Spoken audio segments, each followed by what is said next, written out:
As we all know, change is inevitable. Sometimes it comes out of nowhere, leaving us to pick up the pieces and navigate our way through the unknown. Other times, it's a decision we've made to step into a bigger version of ourselves or find more joy or fulfillment in our lives. Day by Day book was designed to help you face the discomfort of those shifts in life that are pushing you to that next level of growth and learning. It's a guided journal with a simple tracking method to manage your daily well-being during challenging times, setting you up for success no matter what life throws your way. Join our community of over 15,000 changemakers and get started on your daybook journey today. The time is now to step into change to create a life you love. To get your Day by Day book, go to livedaybyday.com. If I want to just understand what happened in my family, go to a therapist, don't write a book about it. But if you want readers to understand something that's going to help their lives, you can use your family and your experience as the example, but always be mindful of what's going to help the reader. Welcome to Journeys Through Change, a podcast that inspires women to let go of the fear and say yes to possibility. I'm your host, Noelle Van, an author, creator, and empowerment coach who spent years in corporate America helping innovators and leaders ride the waves of change with ease and grace. I now work with women to step into change and unleash the power they have to create a life they love. Whether you're contemplating a change in your career, relationship, health, lifestyle, or anything in between, nothing's off the table. I'll be offering up simple insights to help you manage the ups and downs of change and sharing interviews with successful women who took a leap of faith to create the life they knew they were meant to live. Sharing their wisdom, advice, and all the juicy lessons they learned along the way. So get cozy in your favorite easy chair and let's get started. Our families are the first mirrors we ever look into. Long before we understand the world, we absorb the rules, spoken and unspoken, through our siblings and parents. The way conflict is handled, how love is shown, whether emotions are safe to express, or pain is named or buried, these early dynamics quietly shape our understanding of the world. Meg Kissinger was the fourth of 8 children growing up in a larger-than-life Catholic family on the North Shore of Chicago in the 60s and 70s. Amidst this gregarious and loving environment, she experienced the complexity of addiction and the struggles of mental illness firsthand, losing 2 of her siblings to suicide, Nancy in 1978 and Danny in 1997. As time went on, there was little spoken about their collective experience of these tragedies as the Kissinger kids moved out of the suburbs to start their own families. Meg found her calling as a journalist, spending more than 2 decades traveling across the country for the Milwaukee Journal Sentinel to report on our nation's failed mental health system. She taught investigative reporting at Columbia University's Graduate School of Journalism and is a trainer for the school's Dart Center on Trauma and Journalism. As a Pulitzer Prize finalist and winner of more than a dozen national honors, including 2 George Polk Awards and a Robert F. Kennedy National Journalism Award, Meg received great praise for her writing over the years, before embarking on her most courageous and personal pieces of work yet. Her memoir, titled While You Were Out, An Intimate Family Portrait of Mental Illness in an Era of Silence, is a heartbreaking, funny, and inspiring depiction of how families carry and sometimes bury pain while trying to cope with mental illness and addiction, and what happens when they finally start telling the truth. This is a book about the strength of family, even in the worst of times, but more importantly, it's about growing up and coming together to finally break the silence and find true healing. Welcome, Meg. It is so wonderful to have you here with us. Thank you so much. I am really happy to be with you. It's such a joy to have you here. And there's so many different layers to this, but I thought maybe we would start by talking just a little bit about your upbringing, 60s and 70s in Wilmette, North Shore of Chicago. What was that all about? Ooh, you know what? It was first and foremost a lot of fun. I mean, I had a blast growing up. And I think in so many ways, our little world, which is a world that you know well, since it was your community Yes. was in so many ways just joyful and full of mystery and excitement. And I mean, I don't want to sugarcoat it too much because obviously a lot of sad stuff happened, but my overwhelming memories are those that were a lot of fun. We had these brick-lined streets that were kind of magical to think about, and we played these wiffle ball games, deep into the night. And the church then school that I attended, it was just a cocoon. It was a self-contained universe. So my brothers and sisters were best friends with the brothers and sisters of my best friends. And so everybody kind of knew each other's business, which was both good and challenging. Yeah. But I love how you introduced the book and me in couching it in terms of, adding that element of joyfulness. Because I think when people first come to the book, and it's a book that has a lot of sad, hard things in it about the realities of living with serious mental illness and the pain of suicide, it's hard to just like grab that book and jump right into it. But what I was trying to bring in was that element, the balance that life is, much more than just one thing or another. Yes, yes. And I think, and just how you mentioned, having grown up in the same village as you, having had sisters, brothers that knew each other, your family was very known as being a very joyful, very funny family. I find, like you said, it's an interesting contrast when you think about what's happening simultaneously, right? As we grow up. That's so good to hear. I love thinking about that. And I remember when I was first thinking about writing this book, and I was talking to each of my brothers and sisters about it.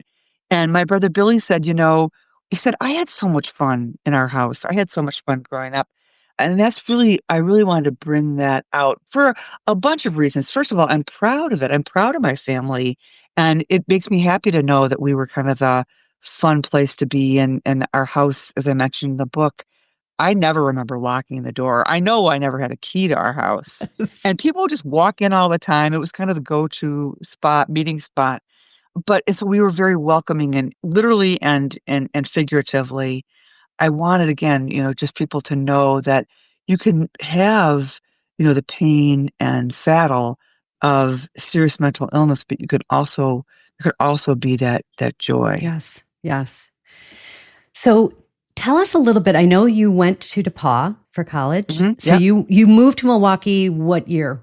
We moved here in 1983. So I graduated from college in 1979. I'm an old lady. Anyway, Not. I graduated from college in 1979, moved to upstate New York, and then I was a reporter for a few years there, and then on to Cincinnati. So I've been in Milwaukee, whatever that is. You do the math. I Mhm. moved here in 83. I think that's 42 years. Okay. And so you went into journalism school right away? Was that your calling kind of right at the beginning or no? I always knew I wanted to be a reporter. I mean, from the time I was a little kid. I think by virtue of the fact that I was the fourth of 8 kids, there was a lot of good material to keep track of. I'm just nosy by nature, and I was just always drawn to journalism and telling stories. And there were a lot of stories to tell, but also I was a huge Chicago Cubs fan, and so I would grab the newspaper every morning to read the box score. And, while I was there, I might as well just read the other stories in the paper. So I always knew I wanted to be a reporter, but I didn't study journalism in college. I studied political science. Okay. I don't know why, but anyway, I did. But I just always, again, I always knew I wanted to be a reporter. So how did you get your first introduction into it? Well, I was editor of my college paper, and then I got a job offer, like, I don't know, sometime in my senior year. And then off I went, and that was it. I loved it. It was exciting. And as it turned out, it was a perfect choice for me, both kind of therapeutically. I mean, literally, because I loved talking to people and learning as much as I could about them. So that suited my personality.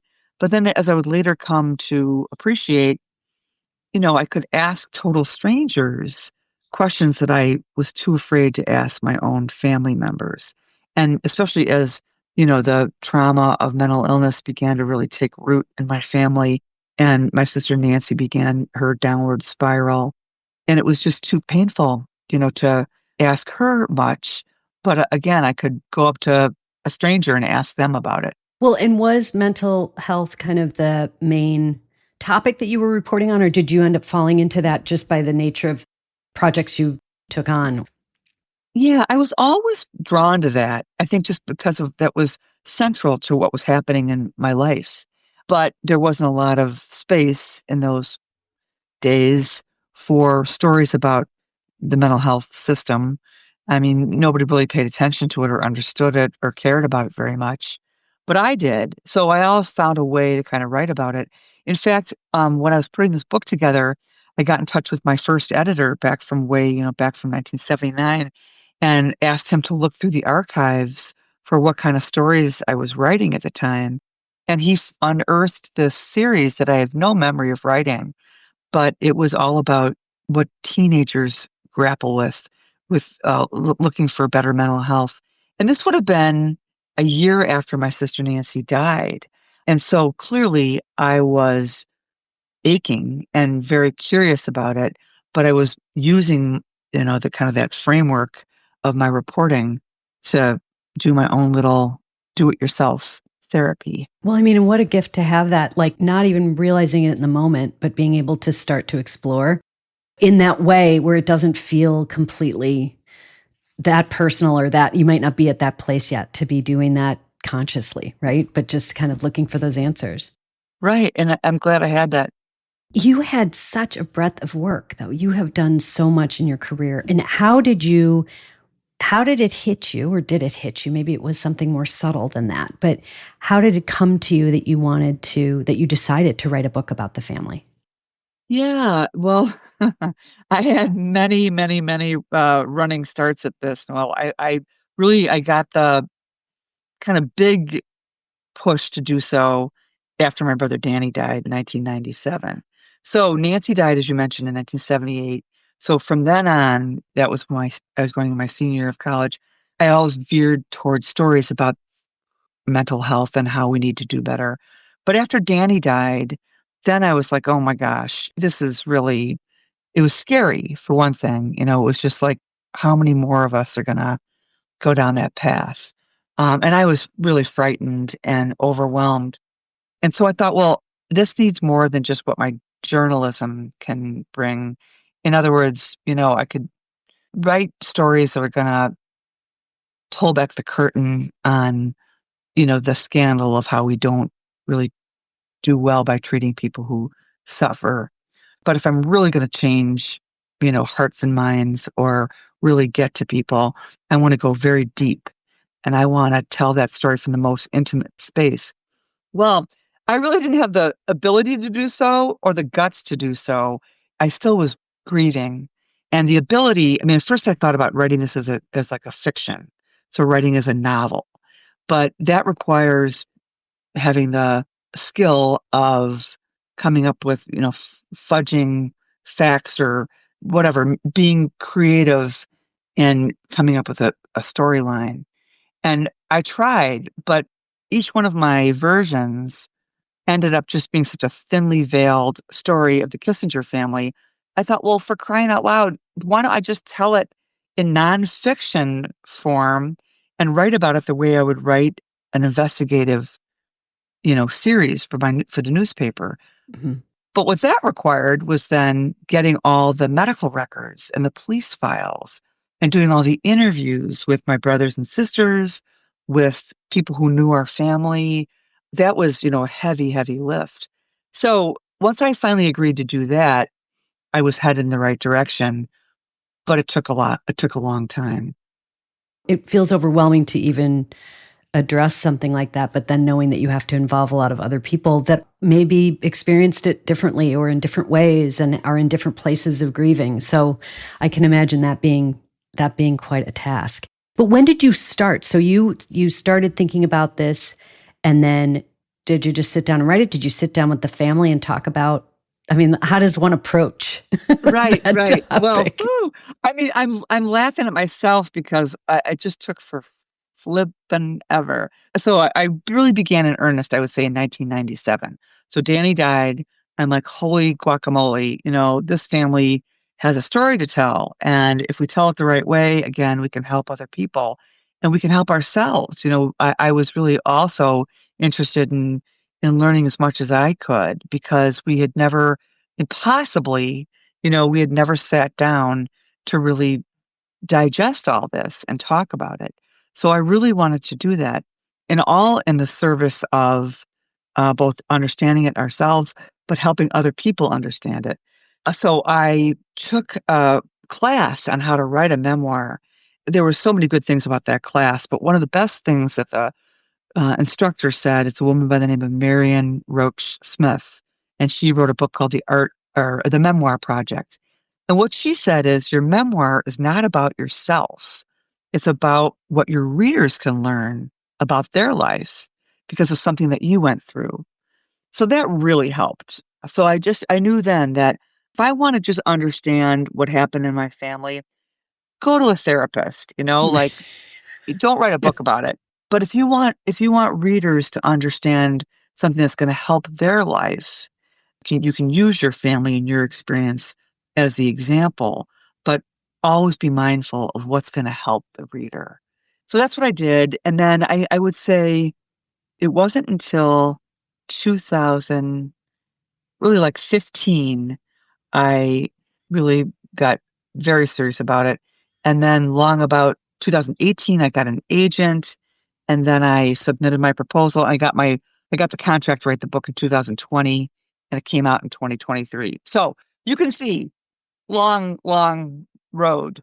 Well, and it's a process, but I can also imagine that it took a lot of the research. Like you had mentioned earlier, how you had to get all the records. That must have taken a lot of time just to unearth all of that. But then not only that, but then make sense of it was a little bit of an unraveling of a mystery in a way as you were doing that too, of just trying to get a deeper look at what was going on or how, it's an introspective exercise any way you look at it, but also you're kind of fact finding too, right? Which is your job. I mean, as a journalist, that's kind of your thing. It helped very much that I had been a reporter all those years, but I was scared. I didn't know what the heck I was going to find, and I learned a lot. I learned some stuff that I had, that shocked me and that delighted me and that made me very sad. It was a big, fat Easter egg hunt, Yes, and yes. and that's how it felt anyway. It was a mystery and a challenge, and again, always in service of trying to understand better, so they could help readers understand better. Yeah. Well, and I love what you said about when you sort of flip the switch on it and realize this is really in service of other people. It takes yourself out of the equation to some degree. I mean, obviously you're there and you were present with all of this, but it helps you to see it from a different angle. Did your family members, it sounds like everybody was on board and super helpful. I mean, which is great. Did you feel like introducing the topic to them was a difficult one, or had you always kind of been more open about maybe not talking all the time about specifics, but you were open with each other? Yeah, I was nervous about it. First of all, I didn't know what I was gonna find. Second of all, I didn't wanna re-traumatize everybody, and we'd already been through, hell and back a couple of times. We're still struggling, we're still grieving and hurting, and so why open, these I don't know about opening, the wounds are there. Why continue? Why rip them further apart?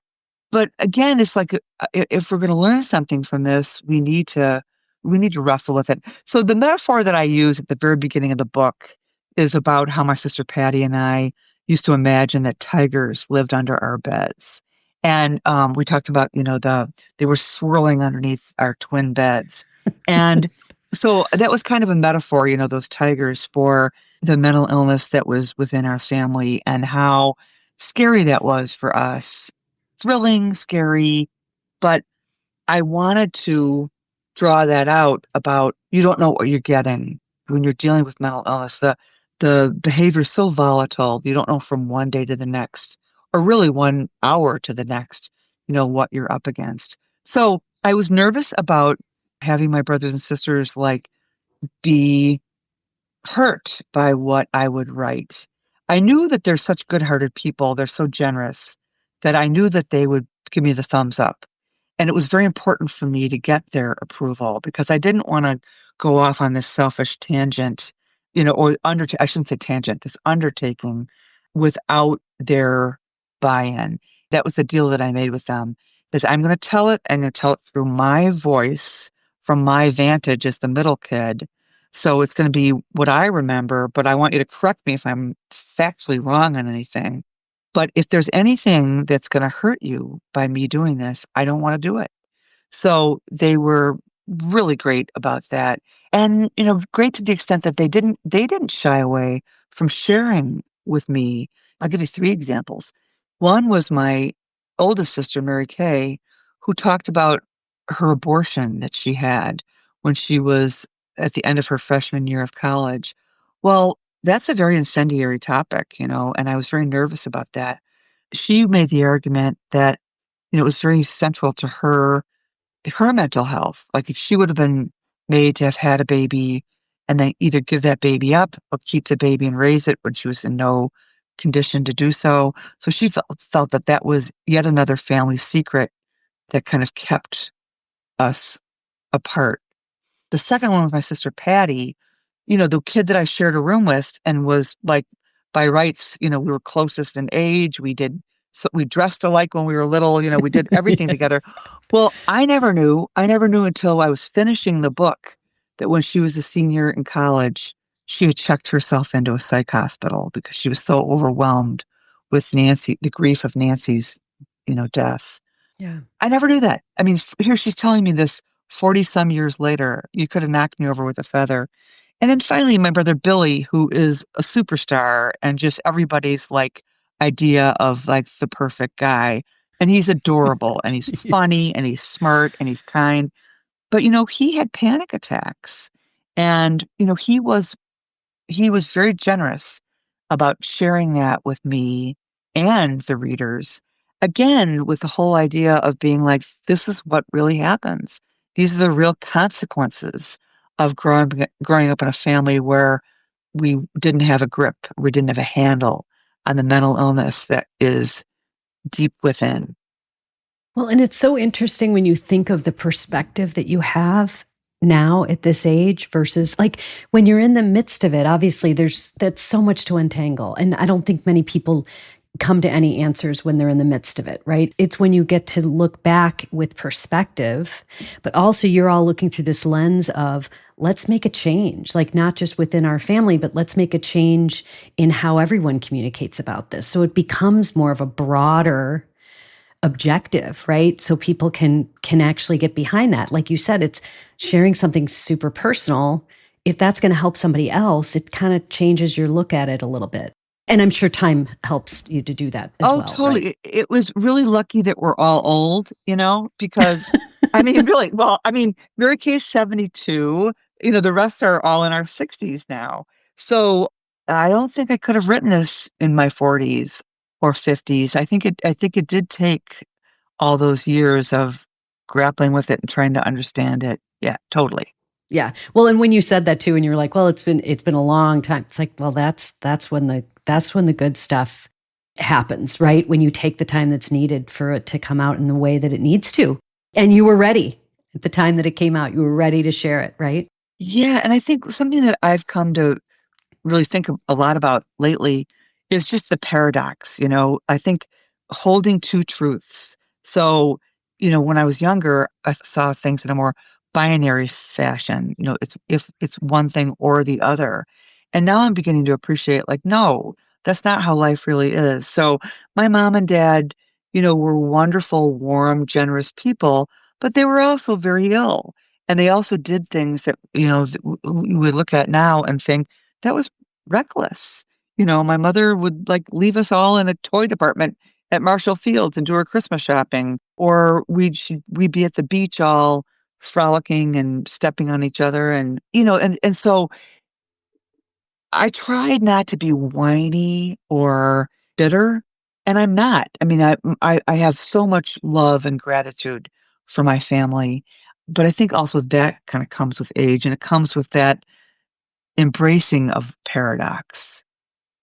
When I think of how you describe your mother, and you're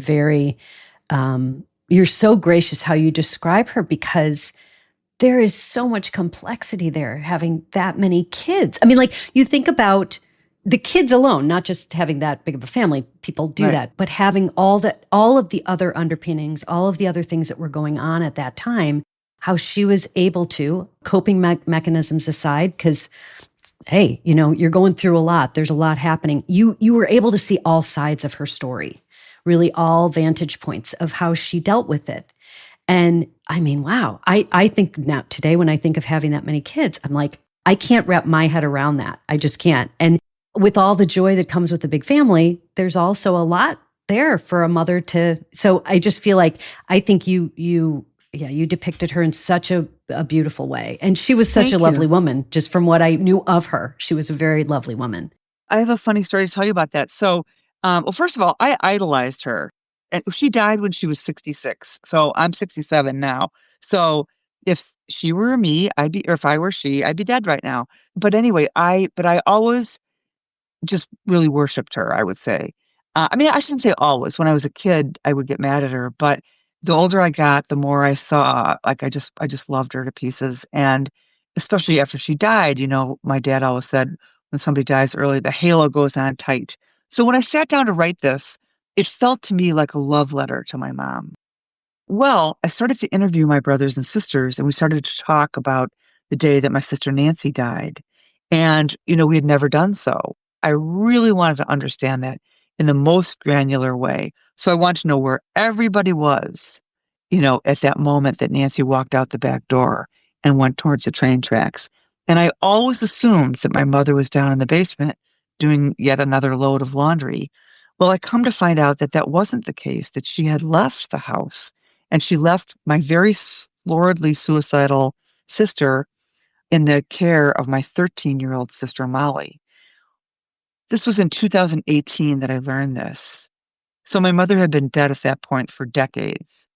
And when I learned that, I was so angry. I was so mad at her. Like the hair on the back of my neck was just sticking straight out, and I was just fuming. So the pedestal that my mother was on came crashing down. And I was so mad at her, but I couldn't yell at her because she'd been dead for 20 something years. So then I was like, I really had to process that. And I forced myself to kind of think about what it was like for her growing up, with her own underlying lifetime battle with depression and anxiety.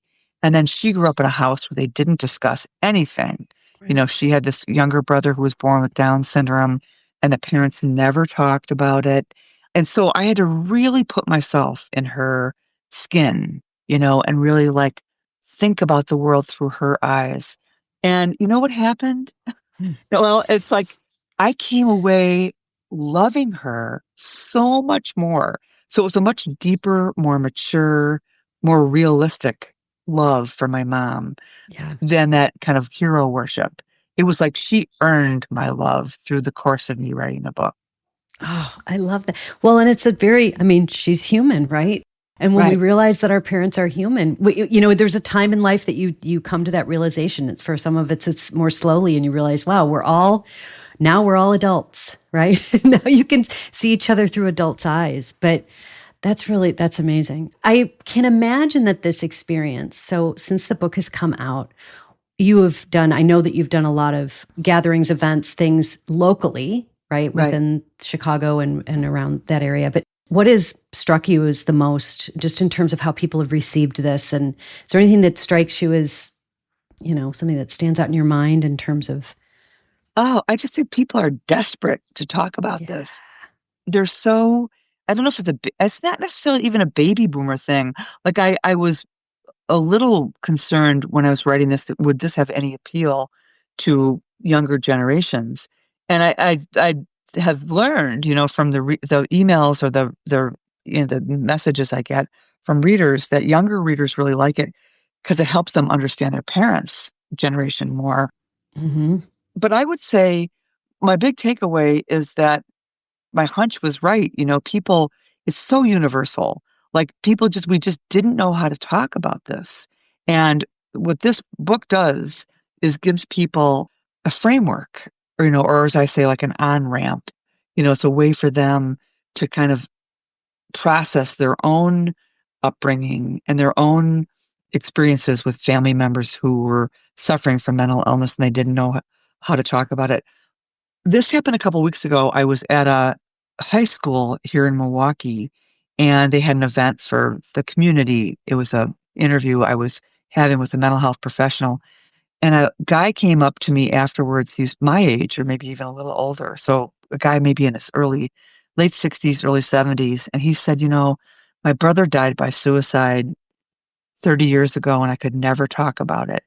And he said, my granddaughter gave me your book and you just gave me permission. And I have since had these very deep conversations with my kids and grandkids about what I went through losing my brother to suicide.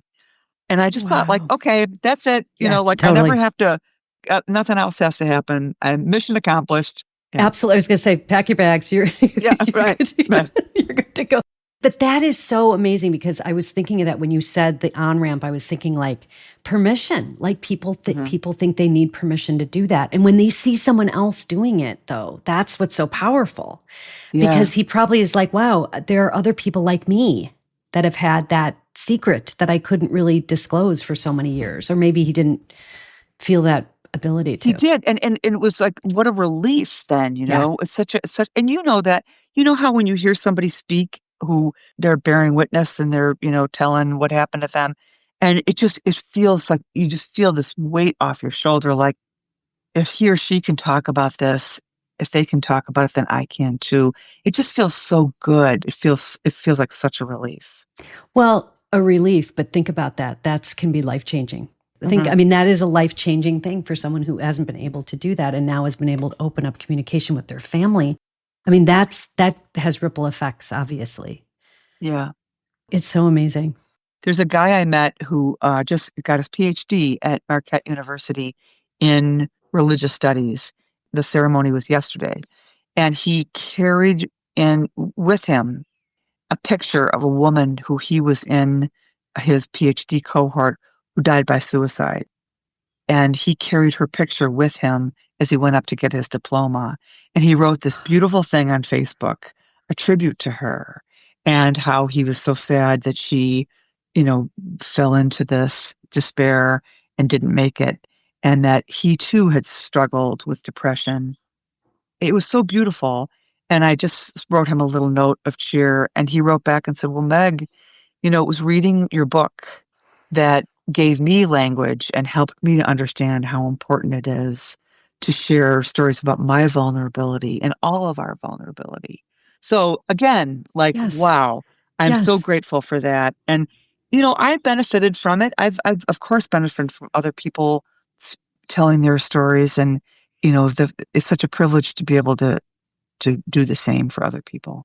Yes. Well, so what is next? Is there Ah! I want to know. Right. No. Well, you know what? I mean, I was like, "Well, are you writing another book?" I'm like, "Oh my God, Yes. I have one family and I already killed half of them." So, I don't know. What's next is me going out and talking about it, which is what I love to do. And again, there's no end to the opportunities to do so. So that delights me. And I just want to keep the conversation going and make it as normal and as, it can be breezy. I mean, I think that's because I'm a lighthearted person and I try to be folksy and funny and not intimidating. So I think that that's helpful to people to have these heavy duty conversations that we can kind of bookend with little jokes or little ways to make it friendlier. Yes, I love that. And I would say that, and you probably wouldn't say this about yourself, but I would say that not only are you continuing the conversation, but you've opened a lot of doors. Mm. You've given people the ability to think about it and talk about it more freely. And that's huge. Like you said, I mean, your ability to speak about this after something that I think really has helped people to kind of understand themselves and their families better. And that's a big deal. That's a really big deal. So I'm excited to see what comes next, Meg. Oh, thank you so much. I'm gonna have to come see you when I'm home. Please do. You'll probably be speaking somewhere. I'll come see you speak too. Good. That'd be wonderful. But Meg, thank you so much for taking the time to share this with us. This is so important, and you've done an amazing, amazing job with this book. It was really, really moving for a lot of us. So thank you again. Thank you again. All right, that's it for now. Until next time. Thanks for listening to the Journeys Through Change podcast. You can find us on Spotify, Apple Podcasts, or really wherever you get your favorite podcasts. Be sure to follow us and leave a review if you enjoyed this episode so more women like you can find us and join in on the fun.